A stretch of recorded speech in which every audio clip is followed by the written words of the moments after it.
Welcome to the Newstrength Way, a podcast made for empowering people to become their strongest selves through movement, education, and connection.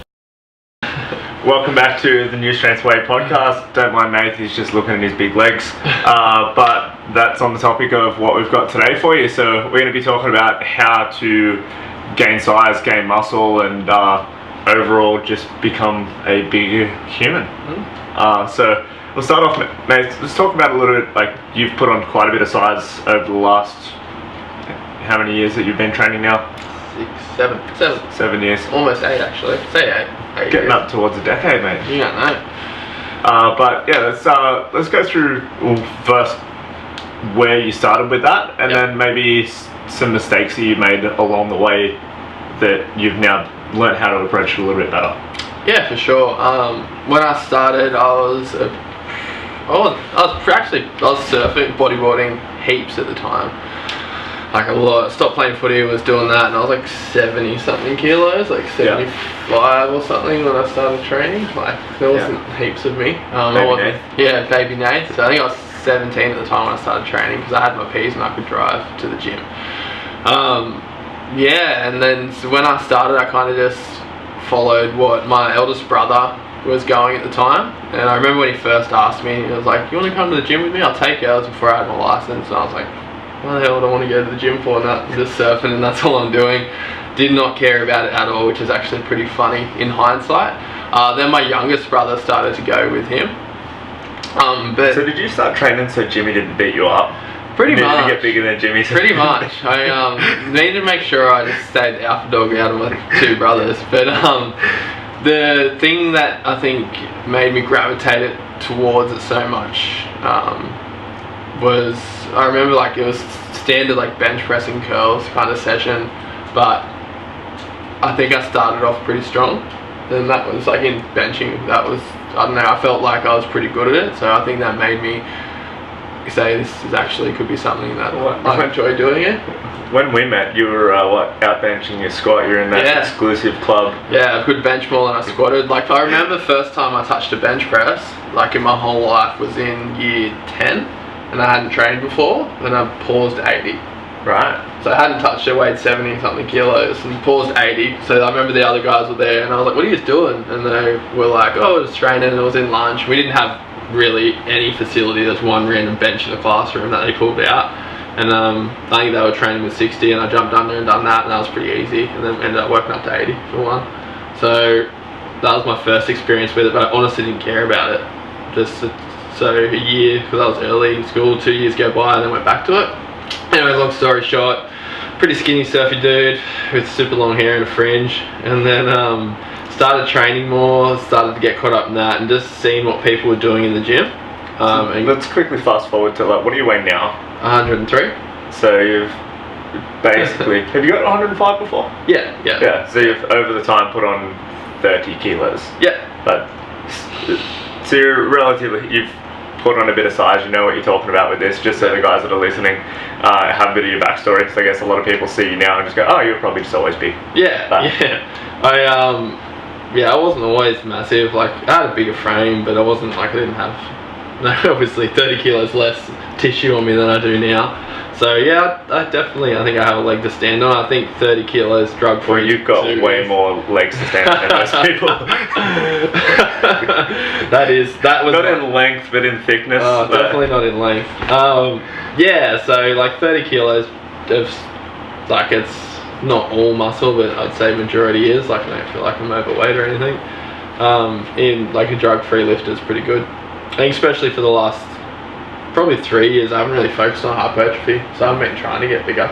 Yeah. You've probably kind of you've probably sat around this weight for the last couple of years now as well. Yeah. Within a ballpark. So most of that was done in the first sort of fraction of your training period. After that, it's been a bit more of a focus. Probably the first 4 years. The majority of my size coming. So I think that's pretty normal for any like drug-free lifter or people that choose to take that route. Like we have it, you get a fair bit of hypertrophy at the start, and then it does just slow down. And that's just how it works, and you got to grind away for a couple of kilos of size. But like when I first started, back to what we were saying, like just done what everyone else was doing. Yeah. And at the time it was body part split, so it was chest one day, back one day, arms the next day, legs. I didn't train legs for the first 6 months, potentially a year. You're saying, I run at footy for legs or whatever. I think it was that I got taught from people. Man, I was just like, I just didn't care about it at all, actually, which is pretty funny. Yeah, so done that, copied everyone that I could see in there and just asked questions around the gym, and it was any time at Morrisett at the time, so the information was, well, it wasn't terrible, it definitely wasn't the best information there is, but it got me started, which is what matters. Yeah, cool. And going from there, I guess, like, what were some of the things that you've changed your approach since that initial starting point to then how you approach it now, either if you're going back into one of those hypertrophy phases for yourself now, or with clients that come on board and are looking for that have a bit of training experience already? Yeah, definitely. The first thing I changed was after a couple of months, I definitely would have changed. Instead of doing a body part once a week, I would have upped my frequency. That's the first thing with hypertrophy. Like, frequency does matter, because protein synthesis or like muscle growth is only really elevated if you train a body part. I think it's 36 hours on average. So there's a lot of wasted time there. So when I did plateau doing a body part once a week and I started to look more into the science and stuff like that, when I upped it to 2 or 3 times a week for the chosen body part, my hypertrophy like skyrocketed again. It was like I just started training again, and you have those newbie gains. So that would be definitely something I would change. And also just protein intake, just being aware of it, not being too much of a Nazi on it, but I definitely would be low in hindsight looking back. Which is most people the opposite, but it was a bit low there. And then just knowing strength can complement hypertrophy. Like, they don't have to be separate. And I I don't do hypertrophy training for my legs. Like, I do higher reps sometimes, but really it's a strength focus. And sometimes you normally carry on like a little whinger when it gets to high reps. Hate reps. But like, my legs have grown heaps. Like, so there's not, you can emphasize one or the other, but I don't think you ever completely separate them from there. So I think understanding where strength has its place, because it's so common you see the dudes that are doing 3 sets of 10 or 3 sets of 8 to 12 on dumbbell press with the exact same dumbbells for years, and they wonder why they don't get any hypertrophy. It's like that stimulus is no longer significant enough to cause a hypertrophy response. Like, you need to get stronger and then come back to 8 to 12s with the 50 kilo dumbbells. Like, and then the hypertrophy response, you'll get it. Like, you'll get where you want to get to. So I always use the explanation of, like, if you're wanting to get bigger and you're only benching 60 kilos at the moment, go and get your bench to 120, and I guarantee you that your chest, your shoulders, your arms are all going to be bigger in the process. Definitely. And it's a little bit more easily measurable, but to notice again, alright, cool, I got to the next step, I've got another 5 kilos in there, I got another 5 kilos on there. So it kind of gives you a tangible response or a tangible result that you can see as you go. Yeah, definitely. I'd agree with that strongly, and that's when my training did shift. That's what changed. We looked a lot more into the science behind it, and followed guys like 3DMJ was a big influence. So like a natural bodybuilding and powerlifting coaching team. Then Bryce Lewis, and a few other key people, and I started to research stuff and find people in the industry that are doing a really good job and had lots of good information for drug-free lifters and what they should be doing, and that's how I come across most of the information, and then put it into practice and actually done it, and then got the results. And just with hypertrophy, it's a slog. Like, it takes a long time. That's just how it works. Like, it's like you said, 8 years now for me, and 30 kilos heavier. Like, 8 years is a long time. Well, like for myself, like, I went from about, I think, 72, the highest I've been is like 98, but sitting around 90 at the moment, and like, that's like 12 years. Like, on average it comes up to, like, even though I'm probably leaner now than what I was back when I started, like, it's like 1.8 kilos a year or something like that. Like, if you average it out, like, sure, there was, like, it tends to go in peaks and plateaus and that sort of thing as well. Like, it's not even though if you look at it over that, it's like kind of consistently that, but on a month-to-month basis, like, you're gonna not move at all for 3 months, and then all of a sudden you pack on like 4 kilos, and then you don't move at all for a while, and part of that is like you pack on a bit of fat, and then you lose a bit of that body fat and get a little bit leaner at the same time while continuing to build that muscle up. I think that's another thing with that. Just it can be hard to know if you are getting bigger, but if you like what I try and say to a lot of clients, because it is hard to notice, like because it takes time and it's a slow process, and after time it does take a while to notice. But if you're getting stronger, if you're eating enough, you're probably getting bigger. Like, because obviously with strength you can get more neurally efficient, so you can recruit more fibers, but you can also make more fibers or hypertrophy to get stronger. So if you're working in rep ranges that are above 3 and you're getting stronger and you're eating enough, more than likely you're getting bigger, and you can guarantee that. Yeah, well, neural adaptation generally only has about like a 8-week window on like that efficiency cycle. Like I know if I look at my, like when I do weightlifting and jumping and that sort of stuff, it normally takes me 4 to 6 weeks to relearn the technique, and like obviously that's a little bit more of a complex lift up, but I get my efficiency back in that time, and then after that I'm like, oh, it's about time to get stronger again. Like if I want to get better and better, like I need to work on building those numbers up and then get efficient. Likewise in like strength building, like you can't keep on just getting more and more and more efficient. Like to a degree you can, but like the actual change it's limited. There's a ceiling.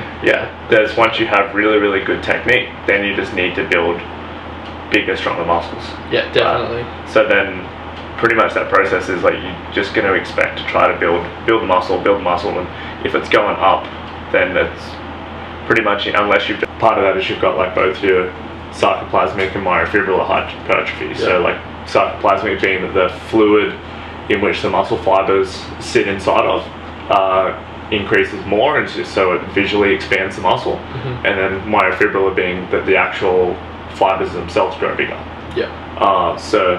And that's probably part of that process. Is you'll see that like the sarcoplasm will expand in a little bit as you're getting bigger, and then maybe the muscles will balance that out, or the muscle fibers will balance out, the sarcoplasm will drop away a little bit, and there's kind of that phasic in and out structure where it'll get bigger, kind of stay the same for a while, you'll get a little bit stronger, and then it'll get bigger again, and over that long-term process of say 2 to 3 years, it starts to make a drastic difference. Definitely.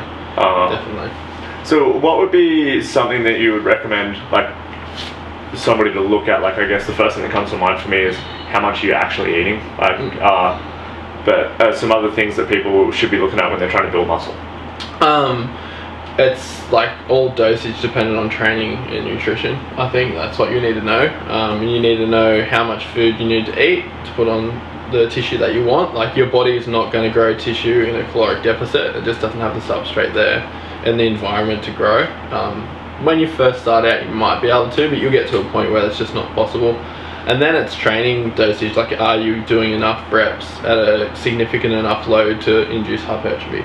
Like, and that's what that's going to look like will change depending on where the person's at on their, I guess, like gaining journey. But generally you're going to look for repetitions over 5 that fall in between 60 and 85% of your 1 RM. And I guess so let's throw out like a couple of ballpark numbers for people nutrition wise. So like if they're looking to gain size, probably a ballpark starting point is around 16 calories per pound of body weight is generally where we start that, or that'll end up coming up somewhere around about the figure of a 500 calorie surplus on top of a maintenance. And I think, and just realizing what body type you do have, if you're someone that is a little bit skinnier, you're going to look for a higher surplus of calories. Like you'll probably start off at maybe 750, and if you're someone that does have a little bit of extra fat that you don't want but you still want to gain size, probably like a 250 calorie surplus a day would be enough. And I think that's something as well that I've spoken about with women that are trying to build a little bit of muscle but still, like, so they have a toned look and be lean. Going towards that smaller surplus is going to be a better fit, because girls don't tend to have. It's not as intimidating either. I think, because I think with girls as well, it's really common that they look at a lot of food and get worried that they're gonna like put on weight really quickly or something like that. So having, like, explaining it like you just did as a smaller surplus, but you're still going to get the result. You don't have to worry about that. It's much more inviting, and they're probably more likely to adhere to it. Yeah, and I think the big thing there is girls don't have the hormonal response where they're going to be able to be as efficient with that extra calories towards muscle, I don't think. Yeah, most of the time they're not, unless they're training, like you mentioned, I think not even on this podcast, but earlier today, like an athlete. Yeah. Like if they're training like an athlete, then they're probably going to have the response there, but that's not general pop. So for the normal people, like us, yeah, completely correct. They're not going to have that. Cool. And where would you sit protein for somebody? What's a ballpark figure? 2 grams per kilo of lean mass is a good start. I honestly don't think you need to go up from there, especially general pop. You could, like, you can try it. I've tried it before, and really depends on how, like, training demand and stress, but start there, see how you go. Sometimes I wouldn't go lower than that. So probably the big thing, like at least if you're a little bit longer down the road, like it's probably somewhere around there, like somewhere between 2 times body weight in kilos to body weight in pounds, like as the sort of top end, I guess. Yeah. And it's the good thing about that too is it's pretty satiating protein most of the time, nutritionally. Yeah. So like when you are eating it, it does, for me anyway, if my protein's high, it makes it a lot easier for me to stay on track with my other 2 macronutrients as well. Yeah. Which is good, and then you won't go with those like dirty bulks where you blow out and you end up putting on 30 kilos of crap when you wanted to put on 5 that year or something like that. Yeah, so I guess like that number on your protein is probably the best one to work with. Alongside that, carbs and fats, really it's depending on... The more research that comes out, the more it really doesn't matter too much. I think that's more of a... I still lean more towards the carbohydrate side purely for like glycogen, and like it makes sense to have the energy there.